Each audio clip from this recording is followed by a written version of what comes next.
안녕하세요. 오늘은 삶과 죽음에 대해서 우리가 보통 생각하는 것과는 아주 다른 굉장히 독특한 관점을 한번 들여다볼까 하는데요. 모든 이야기는 바로 이 질문 하나에서 시작됩니다. 내 인생은 내 건데 내가 끝내는 게 왜 죄가 되는 거지? 아마 한 번쯤은 생각해 보셨을 수도 있는 질문이죠. 오늘 우리가 살펴볼 이야기는 바로 이 개인의 선택과 어떤 영적인 결과 사이의 깊은 고민, 바로 이 지점에서 출발합니다. 자, 그런데 이 자료에서는요, 아주 그냥 단도직입적으로 말합니다. 자살은 죄가 아니다. 이 한마디가 우리가 평생 들어왔던 어떤 종교적인 가르침이나 사회적인 통념을 그냥 정면으로 반박해버리죠.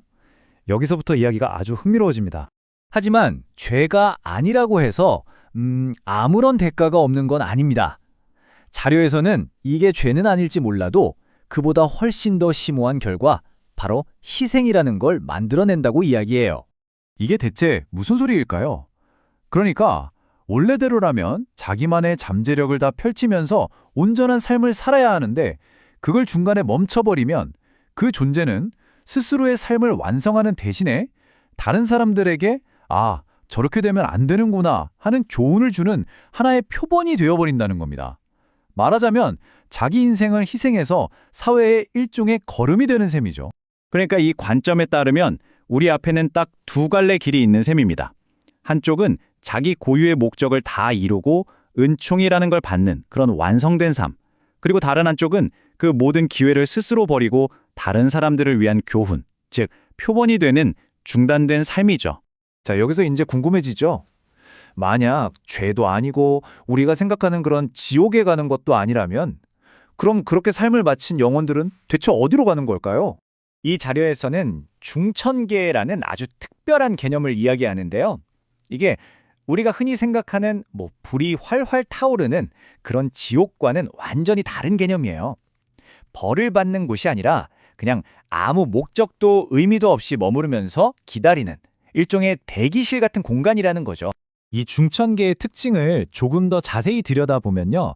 여긴 벌 받는 곳이 아니에요. 그냥 무의미하게 존재하는 곳이죠. 영혼들은 목적 없이 떠다니고 특히 자기랑 비슷한 방식으로 생을 마감한 영혼들끼리 막 뒤죽박죽 섞여 있다고 합니다. 말 그대로 아주 혼란스러운 상태인 거죠. 그러니까 이 그래프를 보면 딱 정리가 되죠? 여기서 말하는 진짜 결과는 어떤 고통스러운 처벌이 아니에요. 그게 아니라 원래 받았어야 할 은총을 잃어버리고 목적 없는 기다림 속에 갇히게 되는 것. 어쩌면 이게 더 무서운 대가일지도 모르겠네요. 자, 그럼 이 중천계라는 곳에서의 경험은 대체 뭘로 결정되는 걸까요? 자료에서는 아주 흥미로우면서도 좀 소름 돋는 원리를 하나 제시합니다. 모든 건 바로 마지막 그 순간에 달려있다는 거예요. 바로 이 문장입니다. 벗어날 수 없다, 도망칠 수 없다, 그것을 그대로 가지고 간다. 뭘 가지고 간다는 걸까요? 바로 죽음의 순간에 느꼈던 그 마지막 감정 상태입니다. 그걸 그대로 가지고 사후세계로 간다는 거죠. 결코 벗어날 수가 없다는 뜻이에요. 그 과정이 진짜 중요한데요. 첫째, 내가 죽을 때 느꼈던 마지막 감정 있죠? 그게 그대로 딱 박제되는 거예요. 둘째, 그럼 그 감정이랑 주파수가 맞는 중천계의 특정 층으로 자석처럼 이끌립니다. 그리고 마지막으로 그 감정 상태가 나의 영원한 현실이 되어버리는 거죠. 상상만 해도 좀 아찔하지 않나요? 자료에서는 이걸 마을이나 층에 비유하는데요. 예를 들어 내가 엄청난 두려움 속에서 죽었다. 그러면 두려움 마을로 가는 거예요. 누군가를 원망하면서 죽었으면 원망 마을로 가서 자기랑 똑같이 원망 가득한 영혼들이랑 같이 영원히 머무르게 된다는 거죠. 근데 진짜 놀라운 건 이게 죽은 사람한테서 끝나는 게 아니라는 거예요.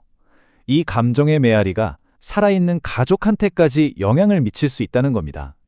우리가 흔히 말하는 빙의 같은 현상으로 설명되기도 해요. 이게 그냥 하는 말이 아니라 이걸 뒷받침하는 구체적인 사례가 자료에 나옵니다. 한번 들어보세요.